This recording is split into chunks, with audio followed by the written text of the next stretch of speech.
Hello and welcome to InThisCornerTV.com. I'm James Smith, back in one piece in Las Vegas following a fantastic week at the International Boxing Hall of Fame in Canastota, New York.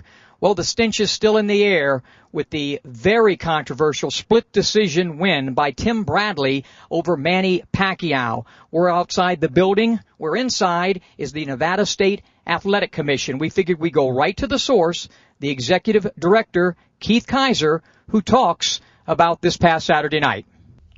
First off, Keith, I want to ask you about the delays in the Pacquiao-Bradley fight. First off, Game 7 between the Heat and the Celtics. Explain, how did that all take place? Was it because there's been all kinds of different reports flying around? Even the broadcast itself, it was like the announcers put it on Manny Pacquiao. Well, the concern or the problem was that HBO and Top Rank did not want to start the main event until Game 7 was over. And unfortunately with basketball, you don't know when that'll be. Even if it doesn't go to overtime, the game may last a lot longer or go a lot shorter than people had planned. And there's always the option, of course, it could go to several periods of overtime. So my understanding is because of that, Manny Pacquiao did not want to start his warm-up, and then the game goes in overtime, and he's peaked too soon. So he wanted to wait until he was certain of knowing when the game was going to end. Of course, you have to wait in a game like that to pretty much the end of the fourth quarter to do that, to make sure that, again, there wouldn't be any type of overtime. And then he started his normal routine to warm up for the fight, kind of akin to what he'd been doing in practice and sparring throughout the past few months. And it just takes a while sometimes. He has a different routine than some other fighters. But, he's fought here, I think, 10 other times. We never had any issues with delay. So I would not put that on Pacquiao. I put that on HBO and Top Rank, though I think it's fair for them to say, look, we don't want to cheat the sports fan out of Game 7 and the Pacquiao-Bradley fight. So I don't fault HBO or Top Rank for doing that. But obviously you can't fault the boxers for not wanting to they have their pre-fight warm-up confused or messed up either when they're going for such a big title. Was Bradley aware of all this? Was he on the same page? It just appeared to me that he was maybe perhaps warming up too early. And well, I think his warm-up routine is much quicker or shorter than Manny's was. But whether or not he was a better guesser than Manny and when the game was probably going to end, or maybe he thought there was no chance the Celtics had, so it wouldn't go in overtime, I don't know. When the decision was announced after the fight and you heard the winner was Tim Bradley, what went through your mind? Nothing different than normal. I mean, it was a close fight, so it didn't surprise me that you might have some close scores. I thought Pacquiao had got to a very quick and big lead early on in the fight, but then near the end, I think later found out because of issues with his calf, he kind of got flat-footed, and Bradley was able to take a lot of those later rounds. So it didn't surprise me, but nonetheless, I'm not surprised by the fact that a lot of fans thought that Pacquiao won the fight and were unhappy with the decision. There is 4 criteria to score a fight, and in this one, Bradley, and again, I picked him to win the fight, didn't win any of the 4 criteria. Okay. I mean, with all the backlash, what will you do about it? I mean, there's been because really accountability, credibility, our sport is in a real difficult situation. And, unlike HBO, ESPN, or Showtime, for example, a show like ours is sponsored. And you go to a sponsor right now and you mention the sport of boxing and it has a stench to it. And these type of decisions, and on the heels of Abril and Rios, which was another horrible decision with nearly everybody. Maybe there were some guys who had Rios winning the fight, but on the heels of that, something has to be done. And it falls on you and the athletic commission. So how do you address that? Well, I think in any case, whether there's controversy or not, the officials need to be accountable. They need to explain why they made the rulings they did, or maybe didn't make the rulings that they didn't make. In the case of a referee, for example, not stopping a fight or not calling a knockdown. And I know in Nevada, they're all very accountable. They're more than happy to explain why they made the decisions they made. I talked to these judges right after the fight, and they explained what they did. I'm also going to have them come in, and they want to do this. Again, they're not looking to not explain themselves. Come in, watch the fight, away from the sights and sounds of the MGM Grand, with the luxury of DVD technology, and watch it. I haven't got the DVD yet, but hopefully we'll gain this shortly. And then have them come in individually. So that they judge it alone. They should be reviewing it alone as well. Every judge is an island during the fight. So have that situation, and I don't know of any official that I've ever worked with who is unwilling to do that. We're in tough economic times, so maybe it's difficult the hiring process. I don't know what it is with the Nevada State Athletic Commission, but with everybody, age can be a situation with the ages of some of these judges, and obviously they've been around a long time and have called hundreds and in some cases thousands of fights. So they have the head, but perhaps they don't have the eye or the reflexes or something anymore. Does it concern you personally that maybe some of these guys, with a couple of the judges, we had 145 years in age, does it concern you perhaps they could be slowing down and don't need to be suspended or put out of the sport, but maybe replaced by younger judges? Well, no, not with age. That's, I think, very unfair. But it is true that there comes a time pretty much in everyone's career as an official that it's time to hang them up. And that has occurred several times during my tenure with judges and with referees, for that matter. So that may be the case. But just to say it based on age is not fair, and it's especially not fair when these three judges were appointed, everybody, every media member I know of, the promoter, the camps, the sanctioning body, all were very pleased that we picked three very experienced officials. Although Harold Letterman had a problem prior to or during the broadcast, I think, with C.J. Ross. It was difficult for me to hear, but he had some. My understanding is he was pushing his daughter, Julie, and perhaps. It's always something in boxing. Jim Lampley had told me that he was very disappointed. He said in Harold that he was using his pulpit to try to help out his family member, and I think Jim's comment was it didn't serve him very well doing that, and I agreed with Jim. I don't think it serves Julie either, and she's a hell of a judge. So that was unfortunate by Harold to do that, but he's got the right to speak his mind even in those circumstances. But again, the everyone else that I know of, there was arguments with the Williams-Lara fight that those judges weren't experienced enough. They hadn't done enough world title fights, in fights of that magnitude or above, which of course this was, that there should be experienced judges. So you have three great experienced judges that everybody's happy with, and then afterwards they try to raise, well, maybe they're too experienced. So it was very silly, and again, dishonest criticism. Again, I don't mind criticism. I mind dishonest criticism, and it's unfortunate that's occurred. We will not be discriminating against people due to age, and I resent anyone who asks us to do so. Under our purview, under our statutes, our regulations, this is the way to handle it. The commission has no ability, nor any commission I know of, to overturn a decision just because people disagree with the scoring. The judges' decisions are final. Their scores are final. That's just the way the law is everywhere that I know of.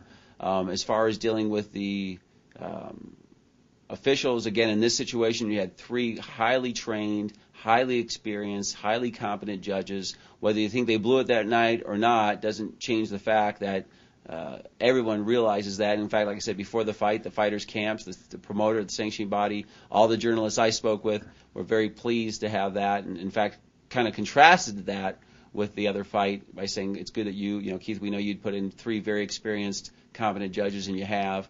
Of course, when there's a split decision, there's always going to be one side, if not both sides, unhappy with the decision, and the fans of the losing side be unhappy. That doesn't mean their criticisms are invalid, just because they're expected. But it does show the fact that the process that we've used didn't vary, didn't change, and is something that I don't think the process itself is broken in any means. I'll give you a perception that's out there, and I'll let you address it. And I've read it on several occasions today, and it's that, Keith Kizer's a great guy, nice guy, but he and the Nevada State Athletic Commission simply are not doing their job. Okay.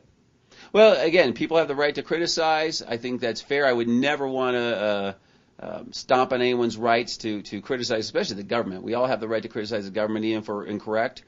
We should have the right to do so. Again, the only thing that bothers me is the dishonesty that's sometimes involved. Most of the comments and calls I've gotten, some, by the way, in favor of Bradley, but most in favor of Pacquiao, most of those have been very fair, very honest criticisms based on their people's opinions, and I appreciate anyone who took the time to do that. Shows their passion for the sport, and I appreciate that. So if people want to criticize us, that's fine. I'd prefer constructive criticism. I've gotten some of those over the years where people said, look, you should do it this way or that way, and whether I agree with them or not, sometimes I do, sometimes I don't. I, again, appreciate them taking the time out of their daily lives to give me advice. I mean, constructive criticism is nothing more than free advice, and no one should be bothered by that. What is the process for hiring new judges and the judges that are in place? What is their timetable? How does that all work? Certainly. Every application that's granted is for the calendar year. So everyone has to reapply at the end of the calendar year, be them a judge or a ref, just like a boxer or just like a promoter. New judges basically come in one of two ways. They've either had stellar careers elsewhere, and I might bring them in for one fight, like I did Pat Russell and Jack Reese from California. They worked the two of the title fights on June 9th. Jesse Reyes from Texas worked the Alvarez-Mosley fight on May 5th. Tom Miller from Ohio is working the Khan-Garcia fight on July 14th. And they've had great reputations, done great in other jurisdictions, and you bring them in for that. Sometimes judges like that move here, and there might be a situation to add them to the regular role of officials, where they'll be doing undercard fights and as well as main events and title fights, if appropriate. But the more commonplace for being a regular judge here, based out of here, is you go and you do the amateurs. You do it for years. No different than probably how NFL umpires and referees do their deal, and Major League Baseball umpires and NBA referees. You know, their first officiating isn't in the major leagues. So you go to the amateurs. You work it for years. If it looks like the commission wants to add a new official, I'll get with the USA Boxing. I'll find out who perhaps the top 2 or 3 officials are in that category, be it timekeeper or referee or judge. I'll interview them. If it's a judge or a timekeeper, I may have them kind of shadow judge or sit with the timekeepers during the fight and see how they do skill-wise, but also see how they do professionally, how they carry themselves. They're not doing anything inappropriate, asking for autographs, trying to sneak people in the fights, any of that stuff, any type of fandom. They're there to work and be neutral officials. And then, assuming that they are able to do that, successfully shadow and carry themselves well, then the commission might add them to the roles. And they'd start, of course, doing undercard fights in smaller venues for quite a while until they can prove that they're entitled to go to the next level. And that's worked well over the years here. I mean, I think it's very important to have that background, that amateur background, just like it is for a fighter. So if there's anyone out there who's interested in being a ref or a judge or a timekeeper someday, get with your local amateur group and start working and shadowing down there and training down there. And sometimes people try it out. They don't like it. It's not what they thought it would be, or they realize they're not good at it. So it's good to get that out of the way, too. So I know the amateurs are always looking for people to get involved. In a situation where judges and referees have no longer had the level of competency required, and they've not been used going forward. That's happened several times over my tenure, 6 years as executive director. I view very carefully their body of work, especially their recent body of work, be it a 4-round fight or a 12-round fight. So that affects where they kind of fall in the pecking order. It affects whether I'll bring somebody back from out of state to work fights that maybe I've brought in the past, but don't think they no longer have that level that they used to have, and maybe I won't bring them back here to work fights, or I won't renew a judge's license from Nevada at the end of the year because he or she was at one time a very good official, but just for whatever reason they no longer are there. And you try to work with them. Experience is very important in the role of an official, regardless of what sport you're talking about. Experience is probably the biggest part, along with ethics. So you don't want to just cut somebody loose because they had one bad day or even a few bad days, but you'll probably move them down the card, or you may give them some time off and see if they can get back to where they were and where they should be. A lot of times that does work, but in the times it doesn't work, they've done their last fight in Nevada and they need to move on and do something else. I remember doing a piece years ago with Mark Ratner about my overall thoughts on how boxing should be handled, and I remember the closing right out in front of this building where I said, boxing can handle itself, boxing can regulate itself, boxing can take care of itself. And, I no longer feel that way about the sport. I think right now, and I'm not so sure with all the problems we have in the country how we'd have a national commission, but perhaps a commissioner, a Roger Goodell, a Peter Uberoff, that people, like you, who are doing their job or to the best of their ability, and perhaps their hands are tied on certain things, are able to have somebody oversee the whole thing, at least in this country. Your thoughts on that? Well, I really have a position one or the other. I can tell you the federal law that's been passed over the years, the Professional Boxing Safety Act, the Ali Act, were great laws. And we're very supportive of them and appreciate that they're in play now, and they've helped us and helped other commissions over those years. What the federal government wants to do going forward is a call for them to make. I don't know what would have been different here unless the National Commission says use inexperienced judges in world title fights, which I can't imagine them saying. There would have been no difference here had there been a National Commission. In fact, the National Commission probably would have given us much support for having three very experienced judges and a very experienced referee do this fight. So I'm not sure what effect that would have. And in fact, Senator McCain, Senator Reid, and others who've pushed for this bill over the years have said that if there is a national commission, they basically should model their regulations and rules on the state of Nevada's commission. So I appreciate that faith the federal government has given, and in fact they have used our model as their model with the acts that have passed.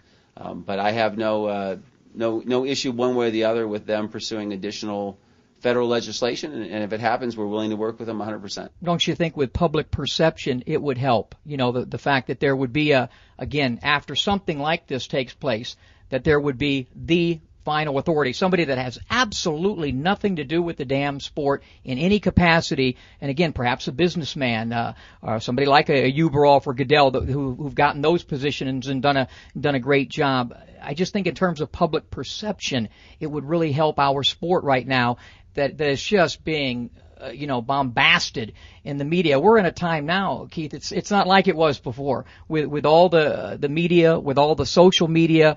We're in a different period of time, and accountability and credibility is just, in my opinion, paramount for this sport to come back into the mainstream like it used to be.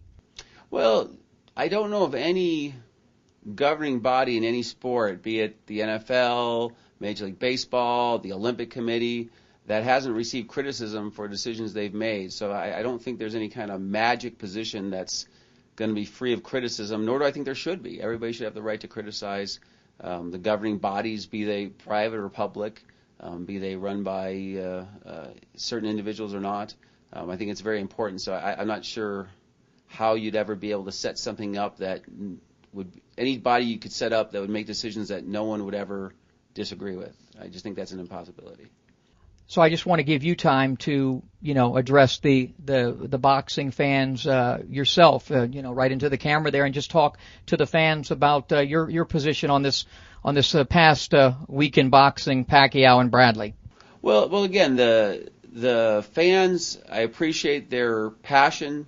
I think Bradley and Pacquiao would appreciate that they have such great fans. The sport has such great fans, and I hope that somehow that both these gentlemen are able to move on with their careers, whether they fight again or not, and can keep those fans and keep moving forward. This certainly hasn't been the easiest week or year, but we appreciate, Keith, your time and you stepping up to the plate and answering the questions on In This Corner. Well, I appreciate that. It has definitely been one strange spring, but I look forward to a very exciting summer and fall here as well. Well, going into this fight, as you know, I picked Tim Bradley to win the fight.